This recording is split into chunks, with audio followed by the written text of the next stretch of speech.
Sometimes my own advice gets me into trouble. I'll explain.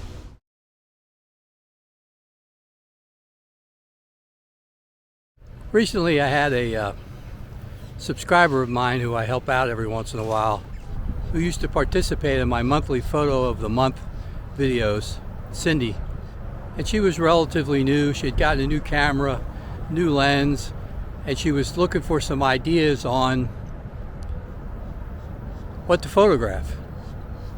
And I said, we'll go out and photograph the alphabet. She said, what do you mean? I said, just go out into nature or walk around or in your house, whatever, find things that look like the alphabet and photograph them. It's not my idea. I've seen it plenty of times. But it does help people see things.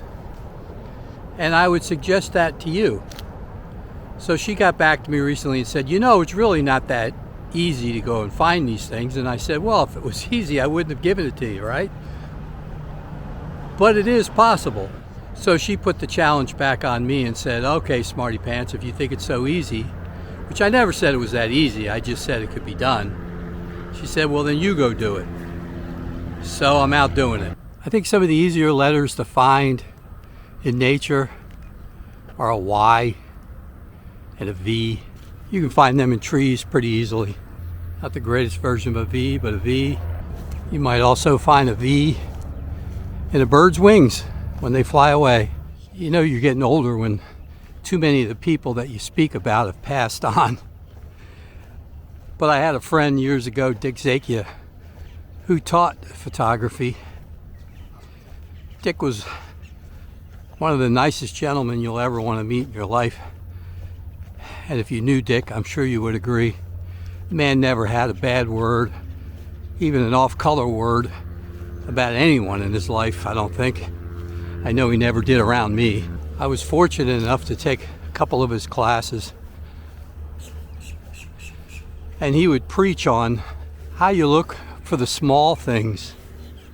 Learn to see the small things in life. Learn to see the small things around you. And then the larger ones will come easier. But start with some of the small things. He also had an interesting class on what advertisers do, what they put inside of their videos or even inside of their stills to try to encourage you to buy their products. There's a lot of times I watch commercials now and I see what he's talking about. Things that might be pleasing inside of commercials or magazine stills that are promoting products. They'll have symbols in them.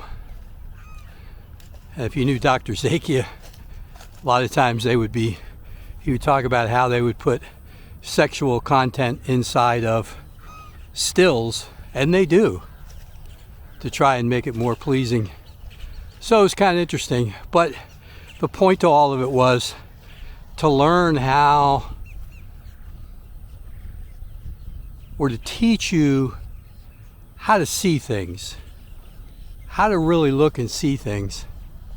And I think sometimes if you just look for the alphabet in nature or in man-made things, whatever, just things that you can visualize, it'll help you become a better photographer because you have to be able to see things. I know when I'm traveling a lot, sometimes with my kids up and down a highway, and I'll spot things along the side of the road or a bird up in a tree or whatever, and I'm driving and I really shouldn't be noticing them. But the other people in the car are like, oh, I didn't see that. Well, yeah, there was just a deer along the side of the road. Or here in South Florida, sometimes there might be a hog along the side of the road. Usually an osprey or a hawk or something up in a tree, especially if you're near water. If there's a pond nearby, you'll usually see some osprey up in a tree. But if you can train your eye to see your surroundings, it helps you become a better photographer. And again, maybe looking for the alphabet try to pick out letters. It might help encourage you. It might help you do those kind of things. And I fully admit to Cindy or anyone else who's watching, no, it's not the easiest thing. But it can be done. For example, a lamppost. There's the letter M if you look close enough. Or you just scare an iguana into the water.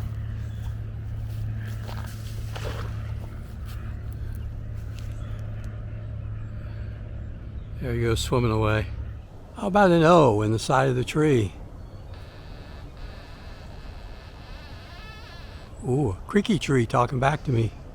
Point is, if you look, even in small places, there's an A, there's an M, there's a C. If I went up and down this tree and all the other trees around, I'm sure I could find a lot of letters. Maybe that's cheating a little bit. There's a P back in there, a J and an R. Yeah, that's cheating a little bit. But the point is, you just keep your eyes open, see what you see, learn how to see things, learn how to visualize, train your mind to look around, slow yourself down. Sometimes people get too caught up in gear. Oh, I got to have this lens, or I have to have that camera. The best gear you have are your two eyes, your brain. That's why good photographers can get an image with just about any gear, because they've learned how to see things. They've learned how to visualize. They know what makes a good image. And just wandering around and looking at things. I don't know if you can see them, but there's two baby herons up in that tree. I've been watching them for about a month now. They should be leaving that tree any day, ready to fledge. The mama is sitting over in the tree. She's kind of hidden, but she's up in there too. They've probably already been fed this morning because they're not squawking. But the mama's up there. She's not easy to see. But the funny thing was, yeah, that one sitting out on the branch, I saw him first, or her, or whatever. That was the first one I saw. But the interesting thing was, the second one I saw was the mama sitting in there in the tree, not the one in the nest, which is easier to see. So I've trained my eyes over time to find these birds, find these herons. I can spot ospreys sitting up in trees. But I had to develop that, and you do too. And one of the ways to do it is to photograph the alphabet. Might be hard to see, but there's a U in the pavement here, in the road. So again, the idea is you just have to look everywhere. Hey, thanks for watching. And let me leave you with a few letters that I found just outside my front door and back door. A D, an H. I also found an I. If you look close enough, you'll find a G and a J. You might even find a W. But keep looking around and look for shapes and shadows. You'll find an L.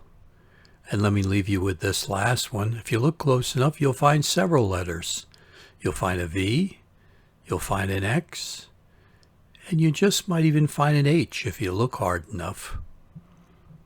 So go out and photograph the alphabet. Train your eye to see things. Until next time, again, thanks for watching. Please like and subscribe if you want to, and I'll see you soon. Thanks again. Bye for now.